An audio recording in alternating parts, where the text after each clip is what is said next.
जरांगे पाटलांना सपोर्ट करणारे आणि आंदोलनाच्या भोवती इवन जरांगे स्वतः जी गाडी वापरतात ती गाडीसुद्धा या वाळू माफियांचीच आहे.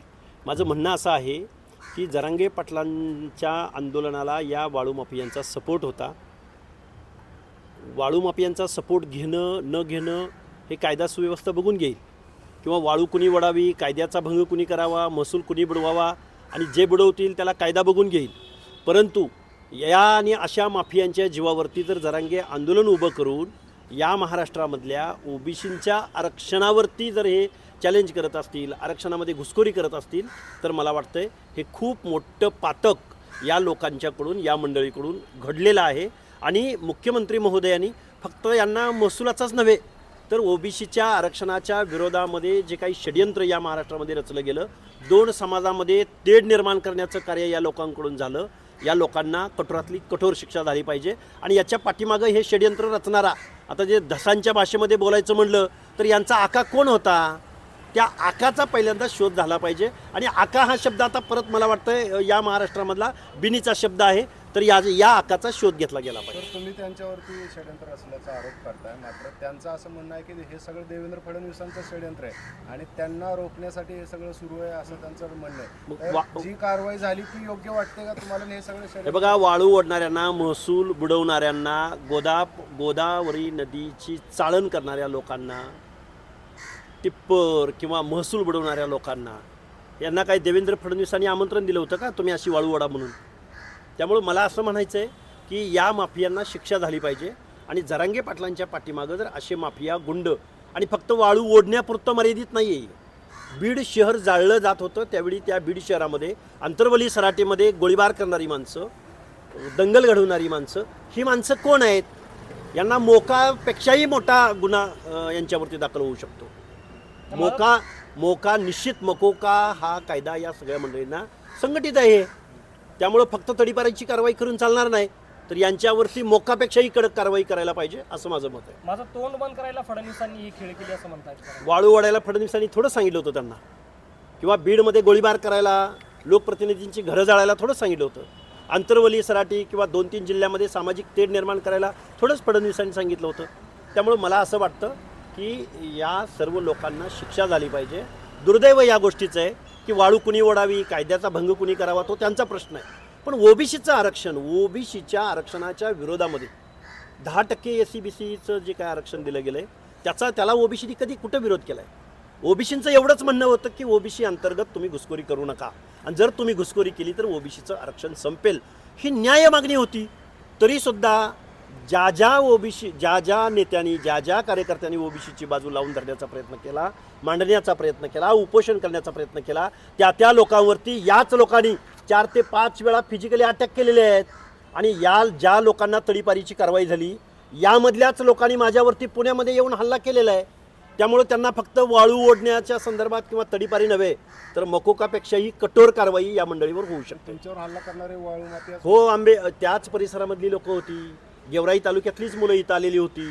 3-4 दिवस रेकी केली गेली. त्यात ते सर्व माहिती पोलीस डिपार्टमेंटकडे आहे. पण विषय असा येतो की फक्त यांनी वाळू नाही ओढलेली, तर या लोकांनी 2 समाजामध्ये तेढ निर्माण करण्याचा प्रयत्न केलेला आहे. सुरेश धस यांचं एक वक्तव्य आहे की संतोष सूर्यवंशी यांच्या प्रकरणात जे पोलीस होते त्यांना माफ करा, म्हणजे जो लॉंग मार्च सुरू होता तो त्यांनी थांबवला आणि त्यामध्ये ते वक्तव्य केलं. सुरेश धसांचा खरा जातीवादी चेहरा समोर आलेला आहे. सुरेश धस ज्या मतांवर निवडून येतात त्या ओबीसींच्या विरोधामध्ये गरळ ओकणारे सुरेश धस, किंवा सुरेश धस यांनी ज्यावेळी निवडून आल्यानंतर विजयाचा गुलाल घेत असताना त्यांनी ओबीसीच्या नेत्यांवरती आणि ओबीसीच्या, इवन माझंही नाव घेऊन, मी तर तिथं प्रचारालाही गेलो नव्हतो. त्यामुळे सुरेश धसांचा हा खरा जातीवादी चेहरा समोर आलेला आहे. ओबीसींच्या विरोधामध्ये खरं काय आहे त्यांचं? खरं तर सोमनाथ सूर्यवंशी यांचे जे मारेकरी आहेत त्या लोकांवरती कारवाई करू नये असे सुरेश धस म्हणूच कसे शकतात? त्यामुळे सुरेश धसांच्या डोक्यावर इलाज करण्याची खरंच गरज आहे असं मला वाटतं.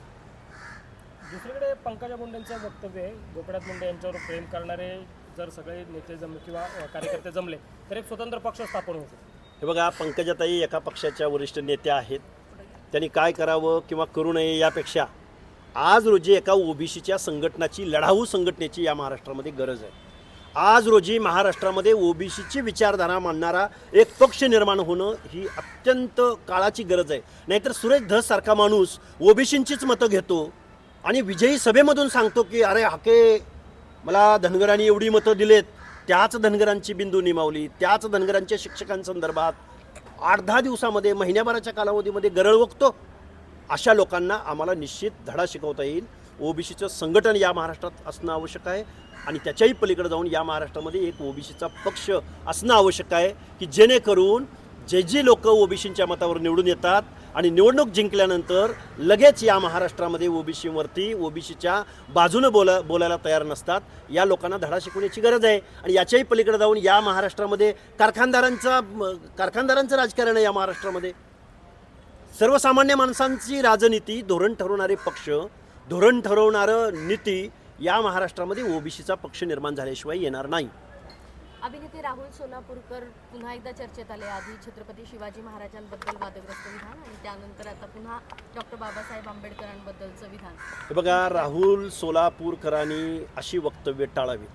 कारण सामाजिक उत्थानाचं काम करणारे महामानव असतील किंवा महापुरुष असतील, राष्ट्रपुरुष असतील, या महाराष्ट्राचं आराध्य दैवत असेल, या दैवतांबद्दल बोलू नये.